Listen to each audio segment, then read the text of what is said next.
Berjumpa kembali dalam Tuhan kita Yesus Kristus.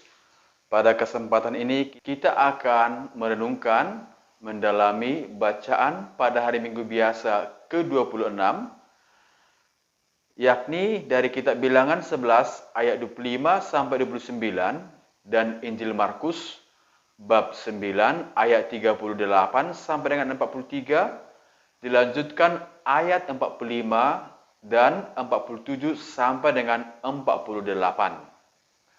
Saudara-saudari terkasih dalam Tuhan kita Yesus Kristus, kisah yang kita dengarkan dalam bacaan pertama menceritakan di mana Musa sudah hilang kesabarannya terhadap Israel yang selalu menggerutu kepada Allah. Israel menggerutu kepada Allah karena mereka sudah bosan makan manna terus. Badan mereka menjadi kurus kering.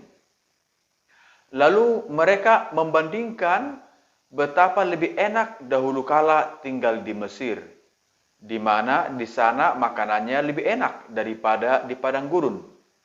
Di mana di Mesir mereka bisa makan daging, sedangkan di padang gurun mereka tidak pernah melihat daging lagi. Saudara sekalian, Tuhan Allah memahami betapa beratnya persoalan yang dihadapi Musa sebagai pemimpin Israel. Karena itu Tuhan berjanji akan meringankan beban Musa. Maka Musa diminta memilih 70 orang tua-tua di antara bangsa Israel. Ke-70 orang itu nantinya akan ikut memerintah di samping Musa dan bersama Musa. Dengan demikian, tugas dan tanggung jawab Musa sedikit dapat lebih ringan karena sudah dibantu oleh ke-70 orang yang tadi. Karena itu mereka diperlengkapi Tuhan dengan sebahagian dari roh yang ada pada Musa. Dikatakan di situ, kemudian diambilnya sebagian dari roh yang hinggap padanya, yakni pada Musa, dan ditaruhnya atas ke-70 tua-tua itu. Ketika roh itu hinggap pada mereka, kepenuhanlah mereka seperti nabi, tetapi sesudah itu tidak lagi. Menarik bahwa roh yang diberikan Allah kepada Musa juga dibagikan, ditaruh kepada 70 orang tua-tua yang sudah dipilih. Yang menarik ialah dikatakan tadi mereka kepenuhan. Tetapi memang tidak dikatakan bagaimana bentuk kepenuhan itu. Apakah mereka senyum-senyum? Apakah mereka menangis-menangis? Apakah wajah mereka berubah? Dan seterusnya. Tapi saya kira hal itu tidak penting. Yang penting ialah bahwa ke-70 orang ini menerima roh dari Allah. Allah adalah sumber dari roh, maka Allah dapat memberikannya kepada siapapun yang dikehendaki oleh Allah. Itu bukan berarti bahwa Musa akan mendapat lebih sedikit roh suci, atau roh yang ada pada Musa akan menjadi berkurang. Karena roh itu tidak dibatasi oleh ruang dan waktu. Roh Tuhan tidak terbagi-bagi. Dengan kata lain, mau kepada 100 orang, mau kepada 1 orang, mau kepada 1000 orang, bukan berarti pengaruh roh itu berbeda antara satu dengan yang lain. Intinya ialah kita semua sebenarnya mendapat roh. Tapi bagaimana dan sejauh mana kita menjawab roh Allah yang diberikan kepada kita dengan kesetiaan kita kepada kehendak Allah. Pemberian roh kepada tua-tua itu hanya berarti bahwa para tua-tua itu akan ikut dipimpin oleh roh Allah seperti Musa selama ini. Nah, yang menjadi persoalan ialah pada kesempatan itu ada 2 orang rupanya tidak ikut bersama dengan ke-70 orang itu, yaitu di kemah suci. Tetapi mereka juga kepenuhan roh, yakni di perkemahan. Yosua yang adalah pembantu Musa menjadi sangat heran dan kurang setuju karena kedua orang itu mendapat kepenuhan roh. Yosua merasa bahwa tidak mungkin orang mendapat roh Allah dengan tidak melalui Musa. Kalau itu benar terjadi, maka mereka itu sudah melampaui Musa. Dan karena itu Yosua meminta Musa agar ia menghentikan itu dengan berkata, "Tuanku Musa, cegahlah mereka." Tapi apa yang dikatakan oleh Musa? Kalau seluruh umat Tuhan menjadi nabi oleh karena Tuhan memberi rohnya kepada mereka. Musa telah mengalami bagaimana roh Allah dalam diri manusia bukanlah sesuatu yang buruk. Sebaliknya, itu adalah hal yang sangat baik. Jadi, Musa menjawab, kalau seluruh umat Tuhan menjadi nabi, artinya, kalau orang setia kepada Allah dan setia terus-menerus, maka sebenarnya ia menjadi nabi. Karena menjadi nabi ialah berusaha sekuat tenaga melaksanakan kehendak Allah dan setia kepada Allah. Dan tentu supaya bisa setia, supaya tetap bisa berjuang dan kuat, Allah memenuhi dia yang setia itu dengan rohnya. Maka jika seluruh Israel dipenuhi roh Allah, mereka tentu akan dapat mengetahui kehendak Allah dan bertindak seturut kehendak Allah. Namun apa yang terjadi? Orang Israel menggerutu karena soal makanan. Itu berarti Israel tidak siap untuk menghadapi tantangan kehidupan yang selanjutnya bisa terjadi, yang lebih sulit, yang lebih keras daripada yang mereka alami hanya karena soal makanan. Saudara-saudari, dalam Injil hal yang sama terjadi.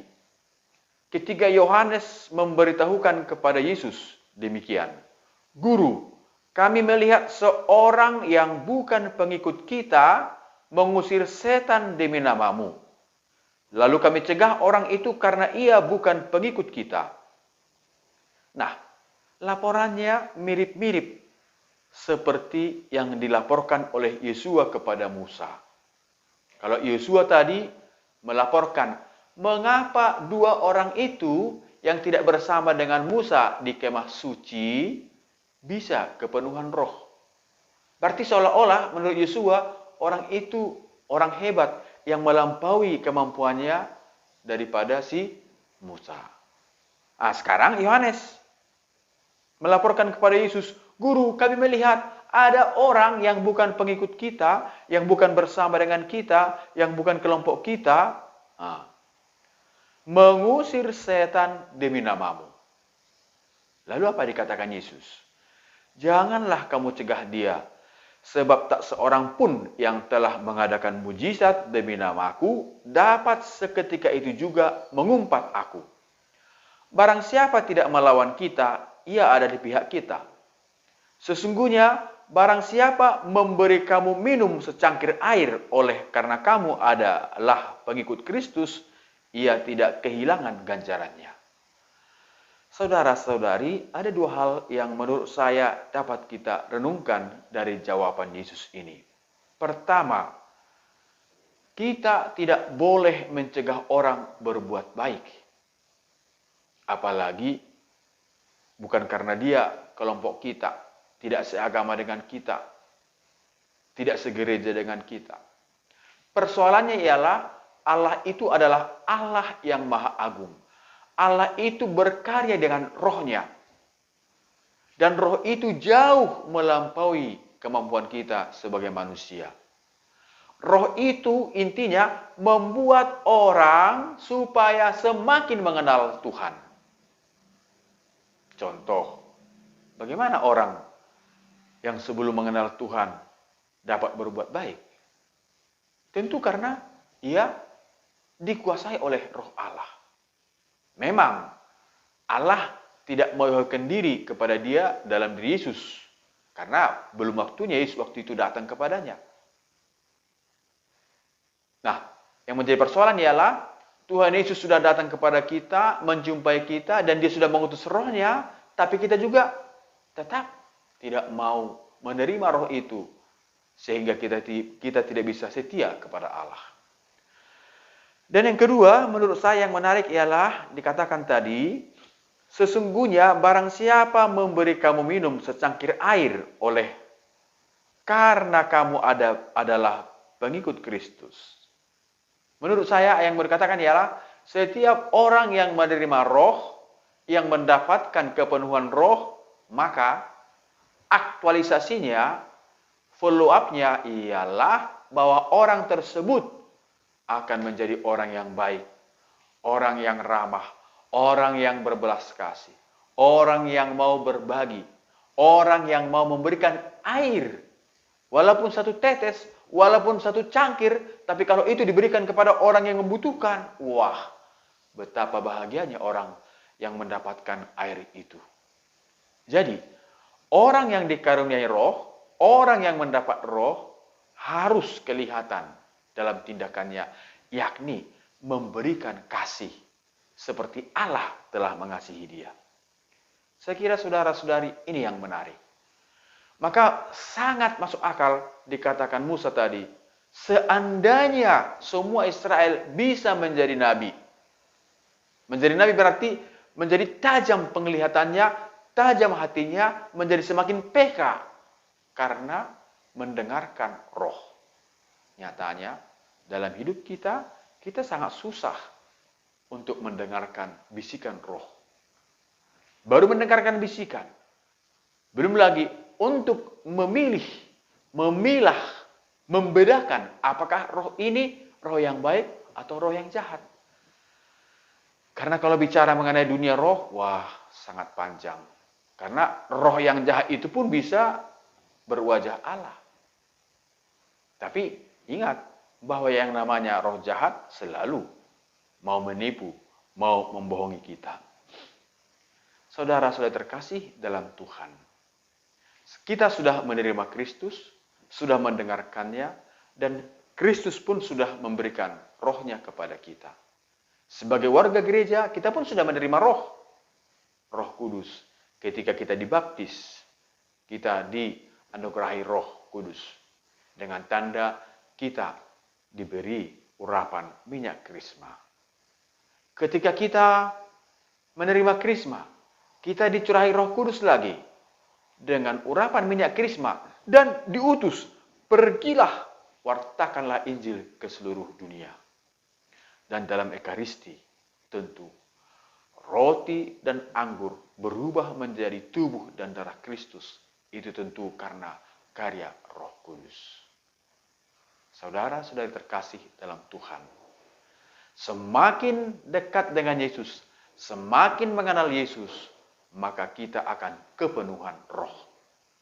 Dan bentuk kepenuhan roh itu tidak harus yang luar biasa, tidak harus yang di luar normal. Misalnya wajahnya berubah, bercahaya, atau apalah. Bukan.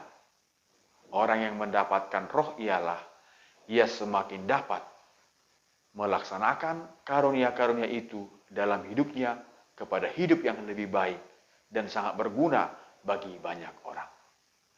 Demikianlah renungan kita pada hari Minggu biasa ke-26. Semoga Tuhan memberkati kita. Shalom, Horas.